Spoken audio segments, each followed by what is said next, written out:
এই দেশের সেনাবাহিনী যখন পিলখানার হত্যাকাণ্ড হয়, পিলখানার হত্যাকাণ্ডের সর্বপ্রথম মিসগাইড সেনাবাহিনীকে আপনি করছেন। আপনার মিডিয়ার মাধ্যমে আপনারা যখন ভুল তথ্য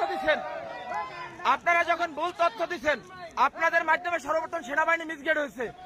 ওই দিন পিলখানায় 57 জন সেনা অফিসার সেনাবাহিনী পিলখানায় হত্যাকাণ্ড ঘটনা, গুলজার আহমদ বুলবুল, শাকিলের মতন লোকজন ওই দিন সেনাবাহিনীতে হত্যাকাণ্ড ঘটনা, বিডিআর পিলখানার হত্যাকাণ্ড ঘটনা।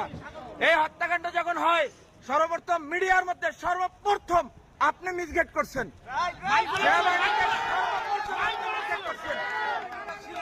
এই দেশে 52,000 রয়েল সদস্য, এর ভিতরে আপনি একজন। এই দেশকে আপনারা ভারতের অঙ্গরাজ্য বানাবার জন্য যা করাবার তাই করছেন, ঠিক আছে? আপনি এখনো কেন আপনার হাতে এখনো ছাত্র হত্যার রক্ত এখন আপনার হাতে লেগে আছে?